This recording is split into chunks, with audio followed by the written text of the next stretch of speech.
La paire de chaussures. C'est l'histoire d'une paire de chaussures qui s'aiment tendrement. La chaussure droite, qui est le monsieur, s'appelle Nicolas, et la chaussure gauche, qui est la dame, s'appelle Tina. Elles habitent une belle boîte de carton où elles sont roulées dans du papier de soie. Elles s'y trouvent parfaitement heureuses et elles espèrent bien que cela durera toujours. Mais voilà qu'un beau matin, une vendeuse le montre à une dame.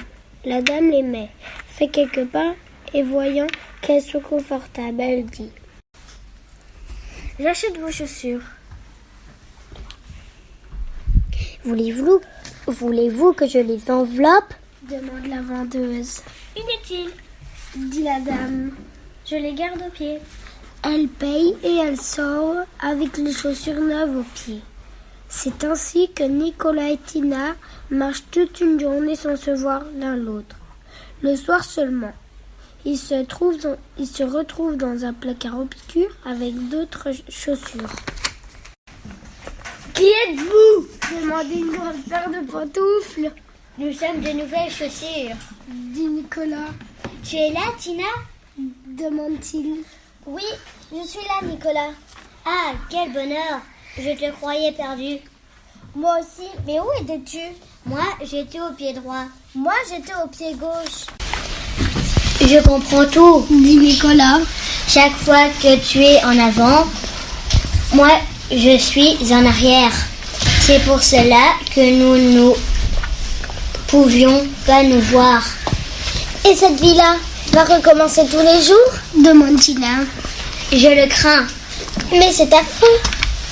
Rester toute une journée sans te voir, mon petit Nicolas.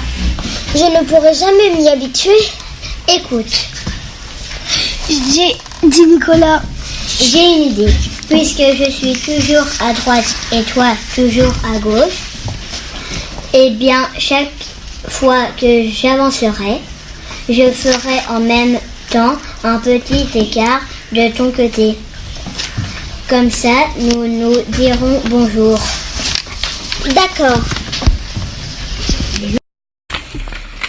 Le lendemain, c'est ce que fait Nicolas, de sorte que, tout au long du jour suivant, la dame qui porte les chaussures ne peut plus faire 3 pas sans que son pied droit vienne accrocher à son talon gauche. Et plaf!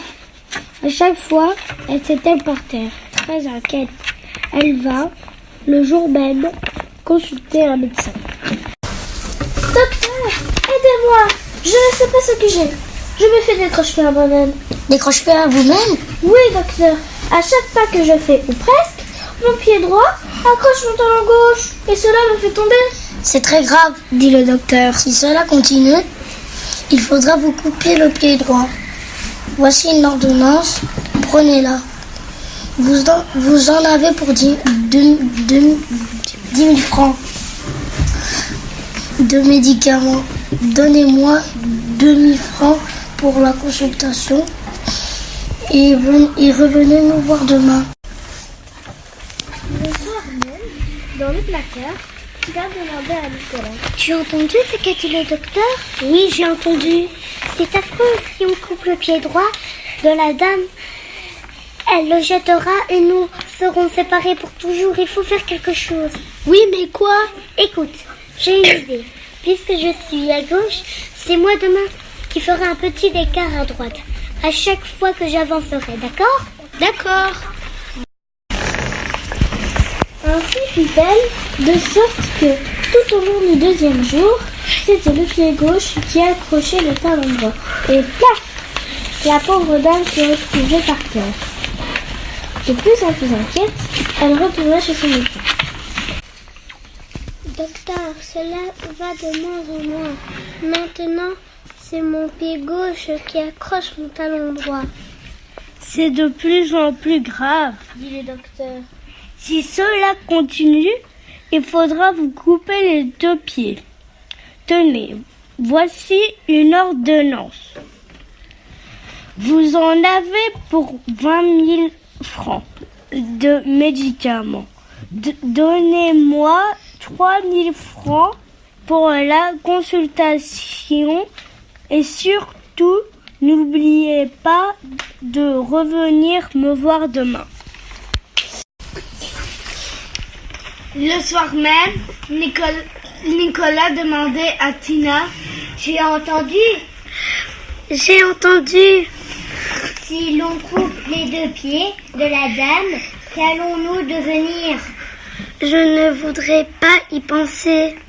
Et pourtant, je t'aime, Tina. Moi aussi, Nicolas, je t'aime. Je voudrais jamais te quitter. Moi aussi, je voudrais jamais te quitter. Il parlait ainsi dans l'obscurité sans se douter que la dame qui les avait achetés se promenait dans le couloir en pantoufles parce que les paroles du médecin l'empêchaient de dormir. En passant devant la porte du placard, elle entendit toute cette conversation et comme elle était très intelligente, elle comprit tout. Voilà. C'est donc ça, pensa-t-elle. Ce n'est pas moi qui suis malade, ce sont mes chaussures qui s'aiment. Comme c'est gentil. Là-dessus, elle jeta à la boîte aux ordures les 30 000 francs de médicaments qu'elle avait achetés. Le lendemain, elle dit à sa femme de ménage: Vous voyez cette paire de chaussures?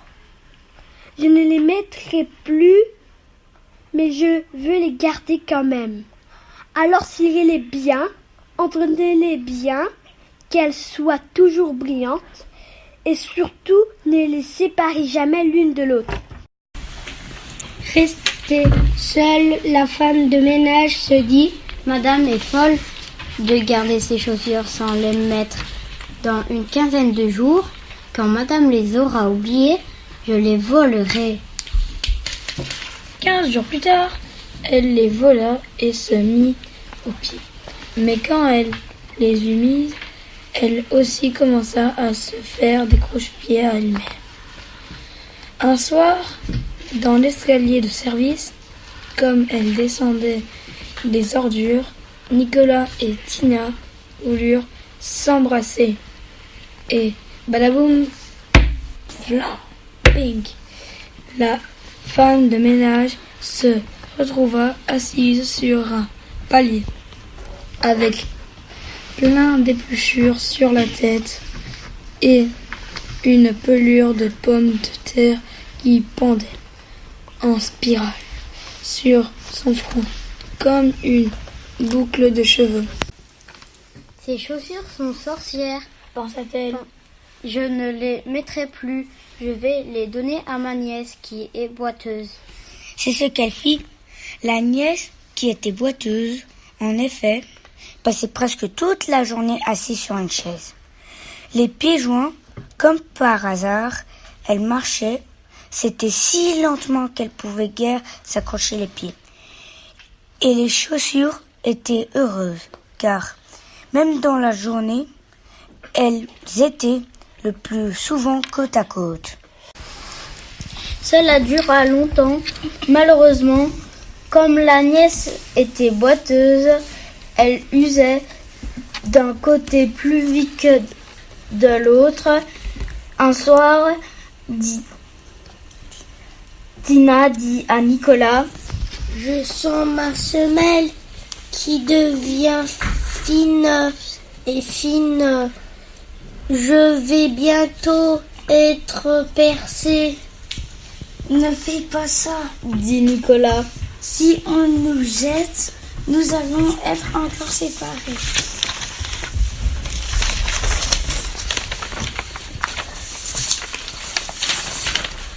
Je le sais bien, Dit Tina. mais que faire? Je ne peux pas m'empêcher de vieillir. Et en effet, 8 jours plus tard, sa semelle était trouvée. La boiteuse acheta des chaussures neuves et jeta Nicolas et Tina dans la boîte à ordures. Qu'allons-nous devenir? Demanda Nicolas. Je ne sais pas, dit Tina. Si seulement j'étais sûre de ne jamais te quitter. Approche-toi, Dit Nicolas. et prends ma bride avec la tienne. De cette façon, nous ne serons pas séparés. Ainsi firent-ils. Ensemble, ils furent jetés à la poubelle. Ensemble, ils furent emportés par le camion des éboueurs et abandonnés dans un terrain vague. Ils y restèrent ensemble jusqu'au jour où un petit garçon et une petite fille les y retrouvèrent. Oh, regarde, les chaussures! Elles sont bras dessus, bras dessous. C'est qu'elles sont mariées ensemble, Dit la petite fille. Eh bien, Dit le petit garçon. puisqu'elles sont mariées ensemble, elles vont faire leur voyage de noces. Le petit garçon prit les chaussures, les cloua côte à côte sur une planche, puis il porta la planche au bord de l'eau et la laissa descendre au fil du courant vers la mer pendant qu'elle s'éloignait. La petite fille agitait son mouchoir en criant. Adieu, chaussures, et bon voyage!